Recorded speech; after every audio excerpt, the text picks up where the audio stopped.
Assalamualaikum warahmatullahi wabarakatuh. Bismillahirrahmanirrahim. Alhamdulillahirabbil alamin. Wassalatu wassalamu ala asyrofil anbiya'i wal mursalin. Sayyidina wa maulana Muhammadin wa ala alihi wa sahbihi ajma'in. Amma ba'd. Bapak Ibu, saudara-saudara, sahabat-sahabat dan adik-adik semua. Alhamdulillah kita bisa bertemu lagi dengan Ainur Rafiq Dawam Channel. Untuk edisi yang ke-23 ini mungkin agak berat karena kita akan berbicara tentang filsafat ya. Eh, Pada edisi-edisi berikutnya sudah kita sampaikan bahwa ada 3 bagian penting terkait dengan dunia filsafat. Yang pertama adalah ontologi, yang kedua adalah epistemologi, dan yang ketiga adalah aksiologi. Kemudian untuk yang ontologi kemarin sudah kita sampaikan agak sedikit penjelasan lebih jauh, yaitu bahwa memang untuk ontologi ini ada 2 aliran besar ya. Yang pertama adalah monisme, yang kedua adalah dualisme. Nah, kalau penjelasannya mungkin seperti bisa dilihat di edisi sebelumnya, tapi pada prinsipnya monisme adalah aliran yang meyakini, memahami, mengetahui, dan berpandangan bahwa hakikat segala sesuatu itu eh, hakikat segala sesuatu itu hanya satu, monisme. Yang lainnya itu hanya sebagai bayang-bayang saja ya. Kemudian yang kedua yaitu dualisme. Jadi yang meyakini, memahami, memandang bahwa eh, selain segala sesuatu itu bukan hanya benda itu sendiri, tetapi ada di balik benda itu sendiri. Itulah yang terkait dengan ontologi. Nah, untuk saat ini kita akan membahas terkait dengan epistemologi. Jadi epistemologi itu kan dari kata epistem dan logos ya. Logos itu pengetahuan, kalau epistem itu tentang ilmu. Jadi pada pada prinsipnya sebenarnya epistemologi itu adalah filsafat ilmunya. Ya, jadi kalau ontologi itu filsafat hakikat, ya, filsafat sesuatu benda, sesuatu, filsafat sesuatu yaitu hakikat eksistensinya, keberadaannya itu adalah ontologi. Untuk yang epistemologi itu adalah filsafat ilmu. Nah, di dalam filsafat ilmu ini paling tidak itu ada 3 hal yang sangat penting juga di dalam ranah epistemologi ini. Yang pertama adalah ilmu itu sendiri itu apa? Ilmu sendiri itu apa? Kemudian yang kedua adalah sumber ilmu. Sumber ilmu itu apa? Kemudian yang ketiga adalah cara memperoleh ilmu. Nah, cara memperoleh ilmu itu apa? Nah, kalau kita perhatikan, ya, kalau kita perhatikan bahwa hakikat ilmu itu apa? Hakikat ilmu itu apa? Nah, hakikat ilmu menurut beberapa referensi itu dikatakan sebagai pengetahuan, ya. Ilmu itu pengetahuan. Bisa juga sebagai teori, ya. Juga bisa sebagai hukum, ya. Sebagai hukum, ya. Karena ilmu itu sudah menjadi hukum. Nah, katakanlah begitu ya. Ada yang mengatakan ilmu yang penting tahu. Nah, yang penting tahu. Tapi ada juga yang mengatakan ilmu itu bukan hanya itu. Bukan hanya itu.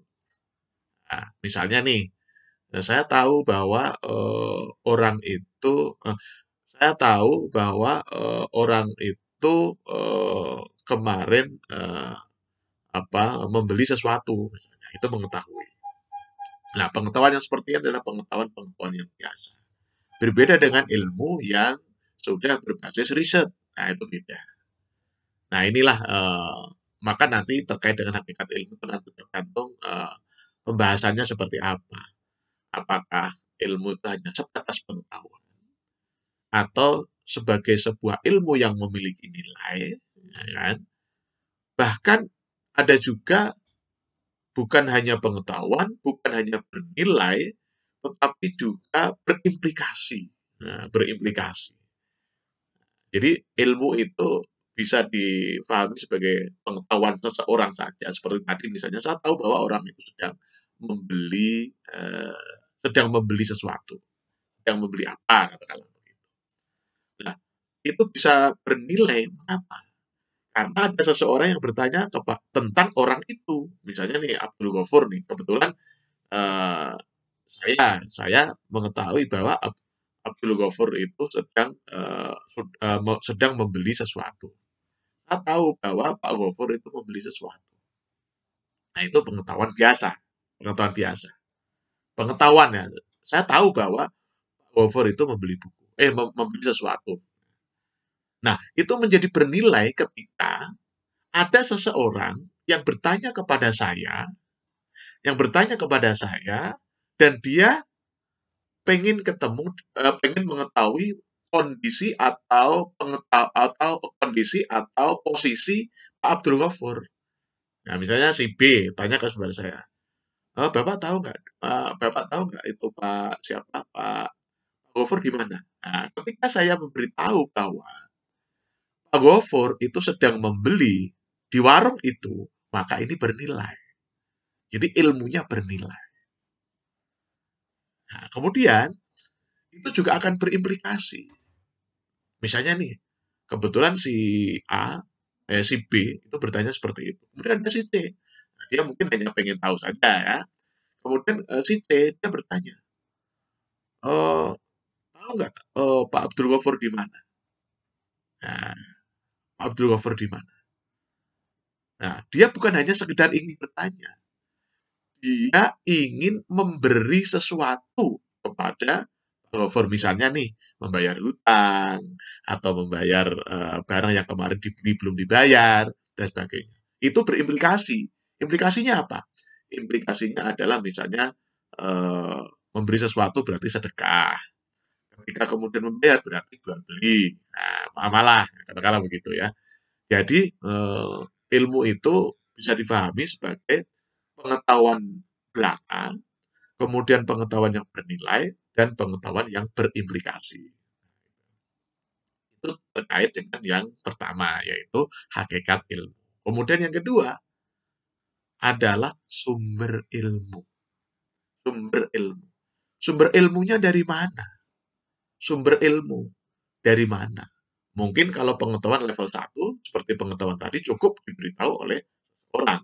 Misalnya, si A tadi ingin tahu Pak Gofur di mana, maka kita kasih tahu. Itu adalah sumber ilmunya dari saya. Nah, saya memberitahu kepada dia bahwa Pak Abdul Ghafur sedang membeli sesuatu. Nah, itu sumber ilmunya dari saya. Apakah sumber ilmu itu hanya dari manusia? Oh, ternyata tidak. Nah, ternyata sumber ilmu itu bukan hanya dari manusia, juga bisa dari binatang atau hewan. Ilmu biologi misalnya, ya kan? Nah, itu sumber dari. Nah, apakah bisa juga dari yang lain? Nah, kalau kita manusia, kemudian hewan, mungkin tumbuhan juga, itu kan sesuatu yang kelihatan semua. Tapi ada juga misalnya ilmu yang sumbernya dari sesuatu atau bersumber dari yang gaib. Nah, dari yang gaib katakanlah, yang tidak kelihatan. Nah, itu. Misalnya apa nih?